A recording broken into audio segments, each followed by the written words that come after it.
തെമ്മാടികൾക്ക് India കൃത്യമായി മറുപടി നൽകിയിരിക്കുന്നു. നമ്മുടെ ജവാനെ തൊട്ടാൽ നിന്റെയൊക്കെ തലയുണ്ടാകില്ല എന്നുള്ള കൃത്യമായ മറുപടി തന്നെയാണ് ഇന്ത്യ കൊടുത്തിരിക്കുന്നത്. എന്താണ് സാർ സംഭവം?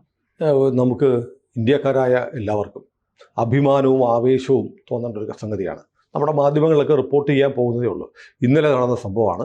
നമുക്കറിയാം, നമ്മുടെ ഒരു ഭടനെ പഞ്ചാബിൽ നിന്ന് BSF ഭടനെ പാകിസ്ഥാൻ പിടിച്ചുകൊണ്ട് പോയിട്ട് 100 മണിക്കൂറിലേറെ കഴിഞ്ഞു.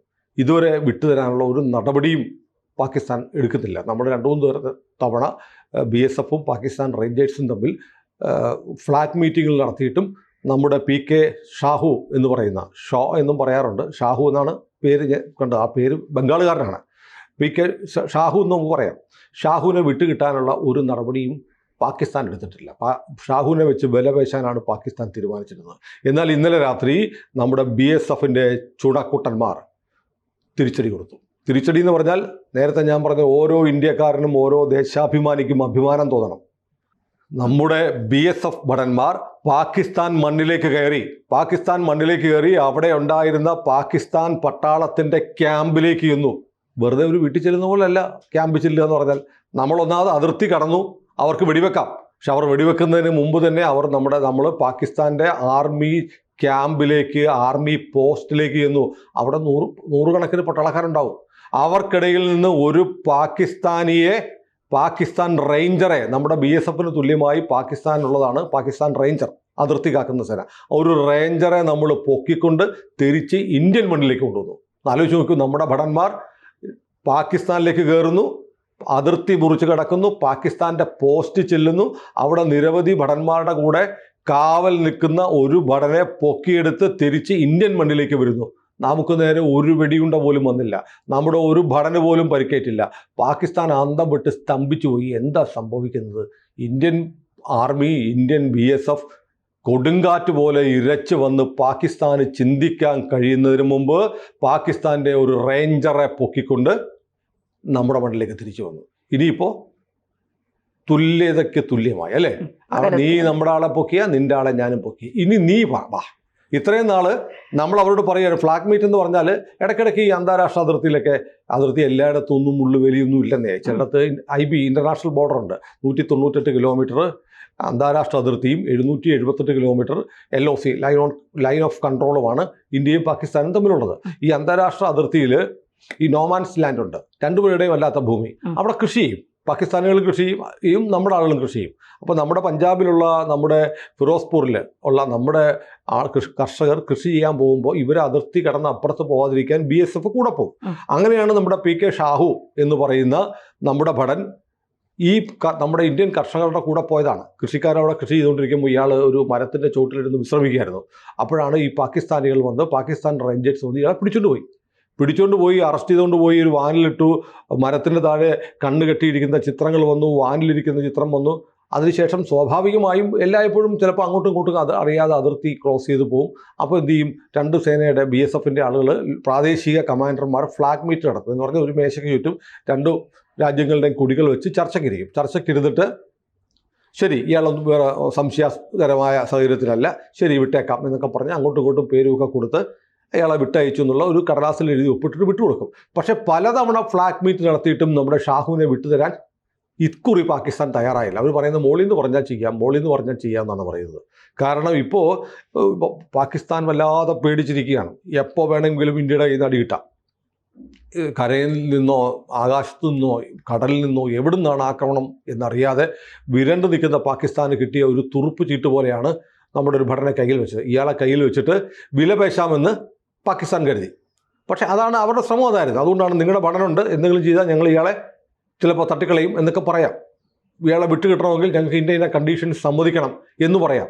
അതിനു വേണ്ടിയിട്ട് വിലപേശിക്കൊണ്ടിരിക്കുകയായിരുന്നു പാകിസ്ഥാൻ. ഇത് മനസ്സിലാക്കിയിട്ടാണ് നമ്മുടെ സൈനിക നേതൃത്വത്തിൽ നിന്ന്, രാഷ്ട്രീയ നേതൃത്വത്തിൽ നിന്ന് മോദിയും അമിത്ഷായും രാജ്നാഥ് സിംഗുമാണ് ഇന്ത്യൻ സൈന്യത്തെയൊക്കെ നയിക്കുന്നത്. കൂടെ അജിത് ഡോവലും ഉണ്ട്. അപ്പോൾ പറഞ്ഞു കാണും, ഇനി ചർച്ചയ്ക്കൊന്നും പോകണ്ട, നമ്മൾ ചർച്ചയ്ക്ക് പോയിന്ന് ലോകം മുഴുവൻ കണ്ടു. 2-3 ഫ്ലാഗ് മീറ്റിങ്ങുകൾ കഴിഞ്ഞു. നമ്മൾ സമാധാനപരമായി ഇവരോട് വിട്ടുതരാൻ ആവശ്യപ്പെട്ട് ഇവൻ കേൾക്കുന്നില്ല. പാകിസ്ഥാൻ ബന്ദികൾ അങ്ങനെ കളിക്കുകയാണെങ്കിൽ പണി കൊടുത്തോടാ മക്കളെ എന്ന് ഡൽഹിയിൽ നിന്ന് ഓർഡർ വന്നു.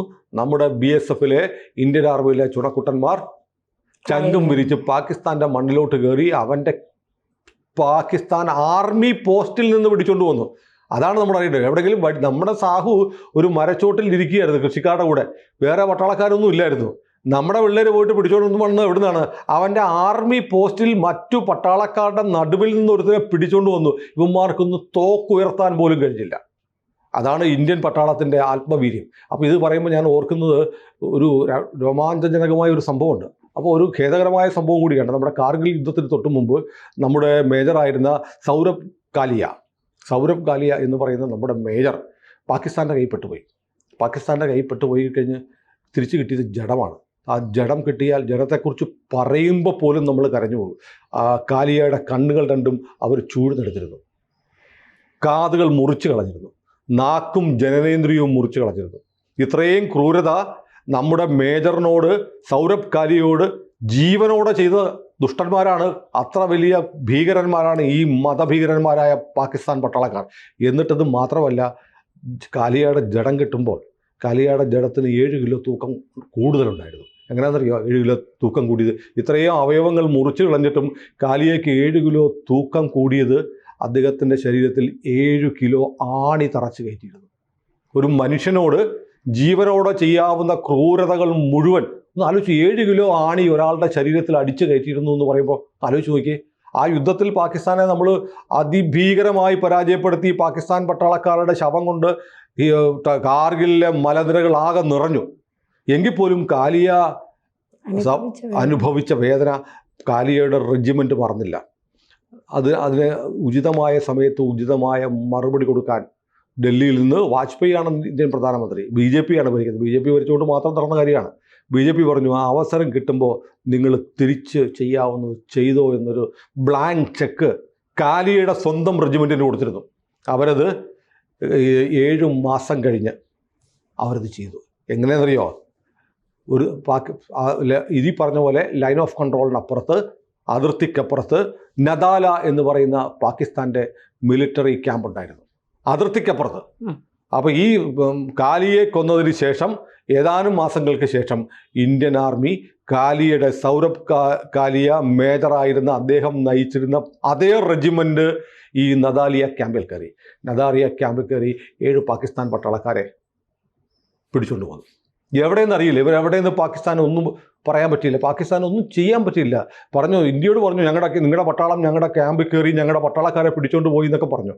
പക്ഷേ ഈ 7 പട്ടാളക്കാരെ ഇന്ത്യ ട്രേസ് ചെയ്തു. ഈ 7 പട്ടാളക്കാരാണ് സൗരഭ് കാലിയെ അതിഭീകരമായി പീഡിപ്പിച്ച് അവയവങ്ങൾ മുറിച്ചു മാറ്റി ദേഹമാസകലം ഇരുമ്പാണികൾ അടിച്ചു കയറ്റി പീഡിപ്പിച്ചു കൊന്ന 7 പേരെ ഇന്ത്യൻ പട്ടാളം പിടിച്ചുകൊണ്ട് വന്നു. പിന്നീട് 7 ദിവസം കഴിഞ്ഞപ്പോൾ മഞ്ഞു മൂടിക്കിടക്കുന്ന ഒരു പ്രദേശത്ത് ഈ 7 ജവാന്മാരുടെ, ഈ പാകിസ്ഥാൻ പന്നികളുടെ ജഡം കെട്ടി.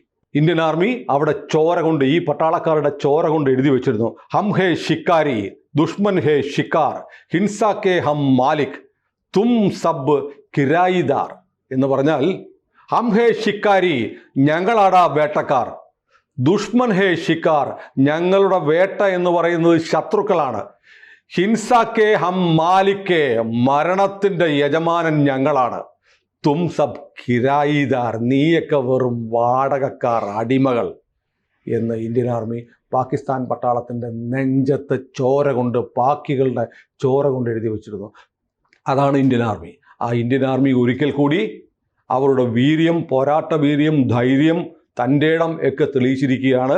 പാകിസ്ഥാൻ്റെ താത്തൻ വാല അഥവാ സുഖൻവാല എന്ന് പറയുന്ന സ്ഥലത്തെ പട്ടാള ക്യാമ്പിൽ കയറി നമ്മുടെ സാഹുവിനെ പിടിച്ചു വെച്ചതിന് പകരമായി അവരുടെ ഒരു പാക് പന്നിപ്പട്ടാളത്തിലെ ഒരുത്തരെ നമ്മൾ പിടിച്ചുകൊണ്ട് വന്നിട്ടുണ്ട്.